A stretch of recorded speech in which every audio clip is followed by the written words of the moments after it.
प्रदेश के विकास की नई संभावनाओं के रास्ते खोलने वाले हमारे प्रदेश के मुख्यमंत्री आदरणीय योगी आदित्यनाथ जी, बीजेपी और लोकदल के सभी वरिष्ठ नेतागण, सम्मानित मंच, सामने बैठे आए आगुंतक और मेरे अभिभावक, ये खास पल है, एक विशेष अवसर है।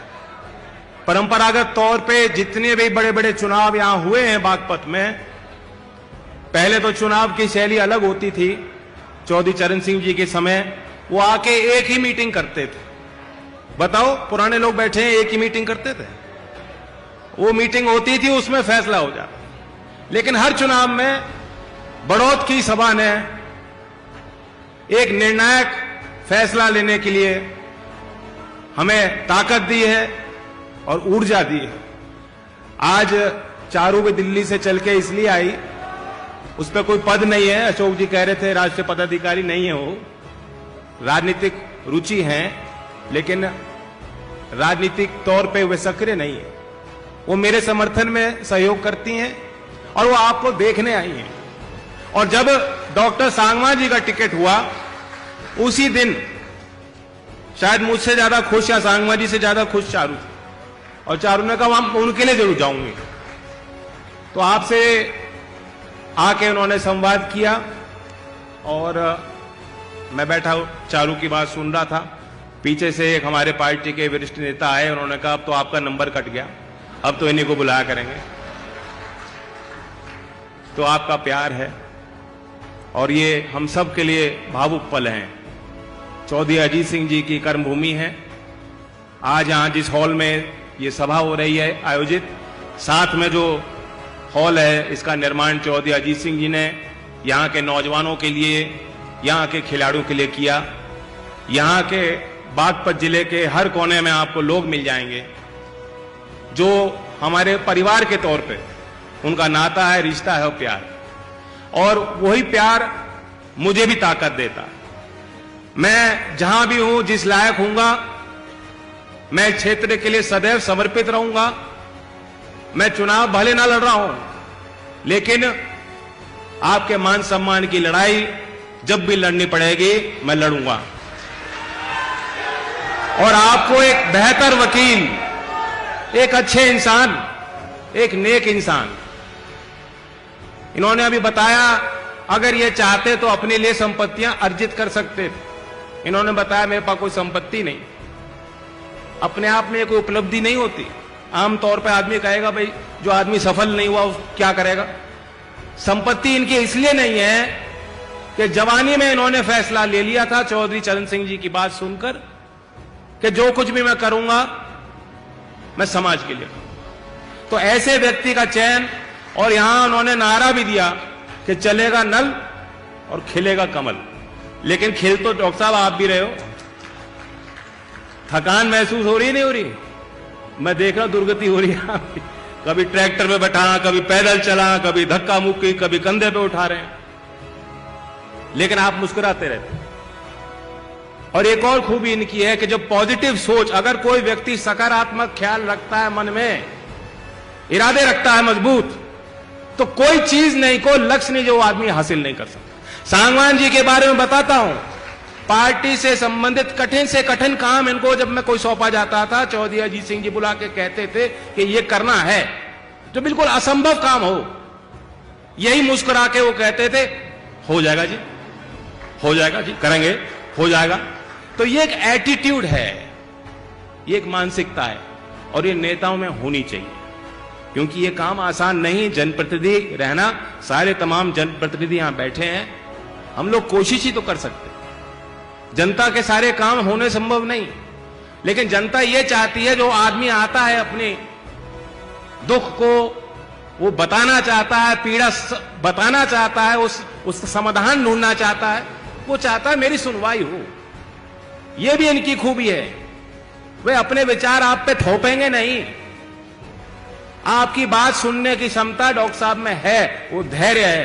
क्योंकि मैंने देखा है, इनके पास 15 साल का लड़का हो, उसके साथ भी बैठ के उसको ऐसे ही उसका बर्ताव करेंगे जैसे वो एक मैच्योर एडल्ट है, उसकी बात को गंभीरता से लेंगे, और कोई बुजुर्ग हो तो उनका भी सम्मान उसी हिसाब से करेंगे।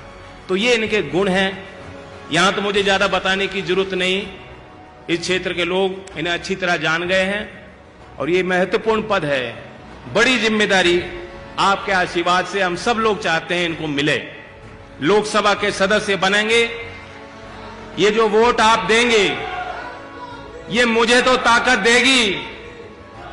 ये जैसा चारू ने कहा, चौधरी चरण सिंह जी और चौधरी अजीत सिंह जी के सम्मान में भी वोट है, ये वोट श्री योगी आदित्यनाथ जी के लिए भी वोट है, और ये वोट देश के प्रधानमंत्री जो तीसरा कार्यकाल मांग रहे हैं, तीसरी बार ऐतिहासिक मैंडेट मांग रहे हैं देश के लोगों से, ये वोट उनके पक्ष में सीधा वोट जाएगा।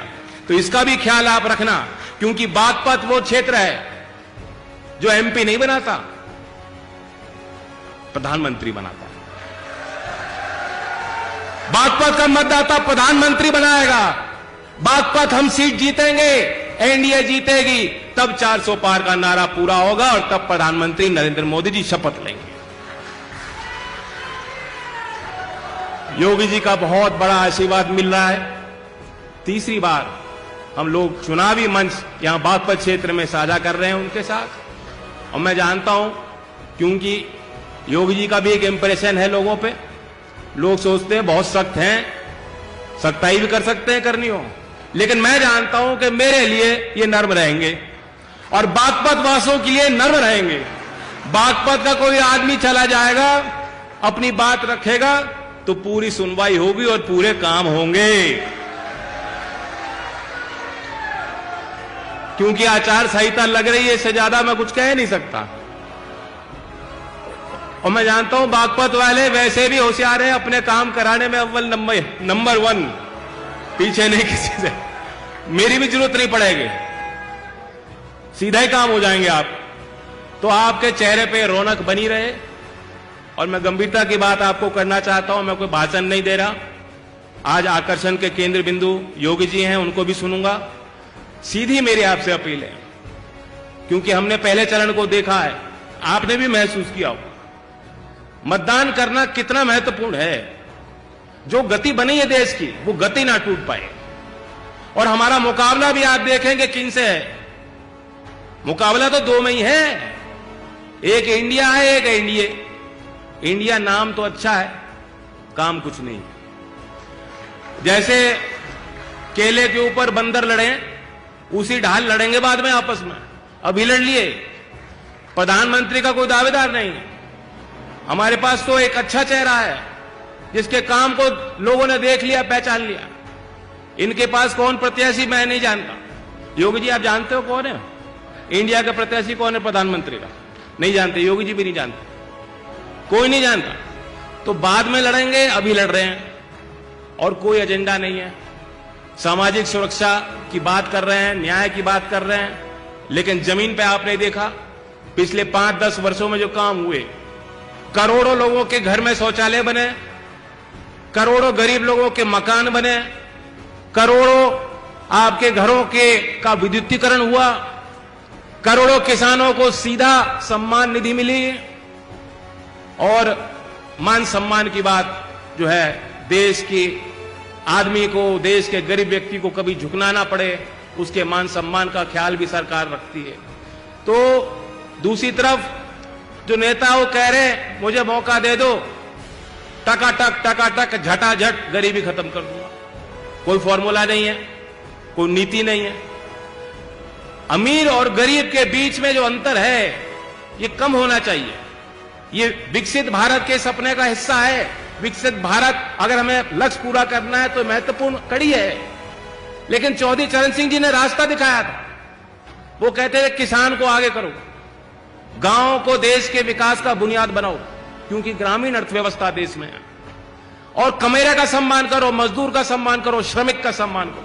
किसान मजदूर एक इकाई के तौर पे काम करें, अपने संगठन पे ख्याल करें, और कुटीर उद्योग लगाओ। खुशी होती है कि आज उत्तर प्रदेश में आखिरकार जो उत्तर प्रदेश की संभावनाएं हैं, यहां के लोगों की मेहनत रंग ला रही है, और आज देश के सभी राज्यों में चाहे स्टार्टअप की योजना हो, छोटे छोटे इकाई, छोटे छोटे उद्योग, छोटे छोटे उद्यम, हमारा उत्तर प्रदेश आज देश के पहले 3 राज्यों में गिनती हासिल कर रहा है कुटीर उद्योग में और स्टार्टअप इकोसिस्टम में। यही नौकरियां पैदा होंगी। बाकी ये कह देना भी आरक्षण बढ़ा देंगे, जाति सर्वेक्षण कर लेंगे, वो उपाय है, वो उपाय नहीं है। सरकारी नौकरियां सीमित हैं, आप जानते हो। निजी क्षेत्र का बड़ा योगदान हो और सरकारी क्षेत्र में भी, क्योंकि यहां 2 ही नौकरी हैं जो बागपत वालों को पसंद आती है, नौजवानों, जो बेल्ट की नौकरियां हैं। पुलिस में भर्ती हो जा या आर्मी, बीएसएफ, सीआरपीएफ, बताओ नौजवानों, यही तो है। आपका भी पूरा सम्मान रखा जाएगा, पूरा सम्मान रखा जा रहा है। मुझे ध्यान है कि योगी जी ने किस सख्ताई के साथ यहां पारदर्शी तरीके से पुलिस की भर्ती हो, ताकि मैं जानता हूं कि एक एक गांव में सैकड़ों बच्चे भर्ती हो जाएंगे अगर पारदर्शी तरीके से भर्ती हो। और केंद्र सरकार ने सख्त कानून भी वो बनाया कि आज के बाद कोई पेपर लीक ना हो पाए। जो एक माफिया है, और वो माफिया उत्तर प्रदेश में ही नहीं, सभी कई राज्यों में हावी है, वो तंत्र का हिस्सा भी है।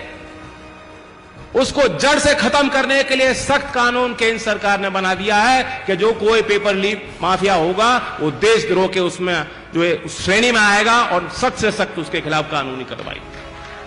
तो ये सारे अच्छे काम हैं, इन कामों की गति टूटने मत देना। बागपत की अपनी एक परंपरा रही है, उस परंपरा को निभाना, सर्वश्रेष्ठ मतदान करना। और ये जीत किसी एक जाति या किसी एक धर्म को मानने वाले की नहीं है। देश की विविधता देश की ताकत है। अलग अलग जाति के लोग अलग अलग काम करते हैं, अलग अलग मानसिकता हो सकती है, अलग विचार हो सकते हैं, लेकिन देश के लिए हम सब एक हैं और ये एक कुनबा, एक परिवार है। वो ख्याल रखते हुए, क्योंकि चौधरी चरण सिंह जी के विचारों की नींव यही थी, वे ये चाहते थे कि सबको साथ लेकर चलें। वो लोकदल की ताकत बनेगी, वो एनडीए की ताकत बनेगी और वो दिल्ली में 2-3री बार हमें स्थापित करेगी एनडीए को। तो इसलिए बागपत के लोग और खास तौर से बीजेपी के कार्यकर्ताओं का बहुत बड़ा योगदान है। मैं मंच के माध्यम से धन्यवाद देता हूं।